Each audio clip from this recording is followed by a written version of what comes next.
जैनी sir, आप भी बताइए। जनरल जैनी, मुझे याद है जैनी साहब, लास्ट टाइम आप जब मेरे साथ बैठे थे, कुछ साल पहले की बात है, तब भी यही बहस हो रही थी कि सर्जिकल स्ट्राइक पहले हुई है या मोदी सरकार में पहली बार हुई है। तब आप काफी इमोशनल हो गए थे और आपने कहा था ऐसा नहीं है, हमने खुद की है सर्जिकल स्ट्राइक। जैनी साहब, आपका क्या टेक है? कांग्रेस कह रही है 6 भी हुई थी, 6 हुई थी यूपीए सरकार में। Thank you, Manan, for inviting me once again. It's always a pleasure debating with you. और आज के डिबेट में तो जीडी बख्शी साहब भी और सिंह साहब मेरे साथ बैठे हैं। जीडी बख्शी साहब यूं तो कहते हैं कि मैं उनका गुरु रहा हूं, लेकिन वो बातें मेरे गुरु जैसी बातें करते हैं। मैं बड़ा आदर करता हूं उनके विचारों का। मानक, आपने बड़ा याद दिलाया एक सेंटिमेंटल मोमेंट, जबकि कि आज से 3 साल पहले मैं आपके ही चैनल पे बैठा था और छाती पीट पीट के मैंने बोला था कि ये सर्जिकल स्ट्राइक पहले भी हुई है। सवाल ये है मानक, ये सर्जिकल स्ट्राइक शब्द पहले यूज नहीं होता था। दूसरी बात कि कोई इस पे सरकारी मोहर नहीं होती थी, ना कोई इजाजत लेता था, ना कोई इसके ऊपर में लिखत पढ़त होती थी, और ना इसके ऊपर कोई ज्यादा रिपोर्टिंग या फीडबैक होता था। इनको बोलते थे प्यूनिटिव एक्शन, हॉट चेस, जवाबी हमला, इस टाइप की वर्ड्स बोलते थे।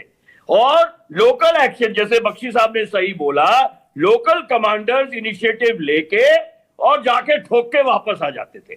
मैंने खुद 3 सर्जिकल स्ट्राइक करी है, 3।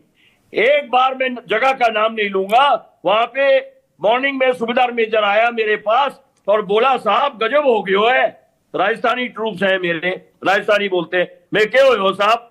बोलो साहब भीम सिंह था ना, ब्रावो कंपनी, मरवा दिए उसने, वो साढ़े उसकी मशीन गन ले गए खींच के। वो क्या था, जवान सो गया था और उस पार जो पोस्ट थी वो आके उसका मशीन गन छीन के ले गई। मैंने एसएम साहब को बोला, साहब ये बात शाम तक पलटन से बाहर ले जानी चाहिए, और ये पलटनों में होता है कि जो बात अंदरूनी है अंदरूनी है। मैंने अपने लड़के तैयार किए, कमांडो प्लाटून तैयार की, बीएसएफ से टाइप किया, जो कोबरा करंट चलता है वो फेंसिंग में वो बंद कराया, उस पार गए। 5 तो हमने मारे और 3 को कुत्तों की तरह रस्सी बांध के, जो हमारी इन्फेंट्री सेफ लेन होती है माइनफील्ड के थ्रू, सुरंगे के थ्रू खींच के ला के उसी बंकर के सामने रख दिया और सुबह सिट्रेप भेज दी कि ये आए थे। सेंट्री ने चैलेंज किया, चैलेंज का जवाब नहीं दिया, सेंट्री ने इनको मार दिया। मैं उस पूरे सेक्टर का शेर बन गया उस दिन। लेकिन क्या ये सर्जिकल स्ट्राइक नहीं थी मानक?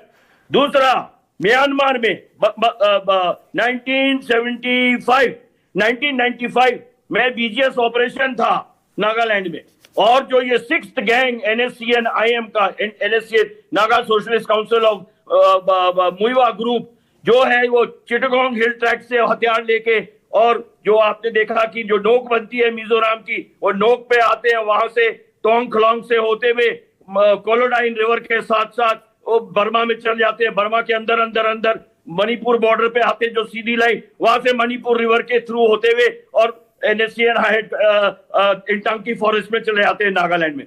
हमने उनको चहेटा पूरे 15 दिन मानक, और कहां तक, deep inside Burma, deep inside Myanmar. एक भी बंदा, 132 आदमी, छठे गैंग की इतिहास ही खत्म कर दी। अगर आप नागास की हिस्ट्री पढ़ो, आपको सारे गैंग की हिस्ट्री मिलेगी, 6th गैंग की हिस्ट्री नहीं मिलेगी। बख्शी साहब हिस्टोरियन है, मिलिट्री हिस्टोरियन है, वो मेरी बात को गौर कर सकते हैं। और 132 आदमी वहां तो या तो हमने मार दिए, या वो बीमारी से मर गए, या भूख से मर गए। हमने उन्हें नागालैंड नहीं पहुंचने दिया। क्या ये सर्जिकल स्ट्राइक नहीं थी?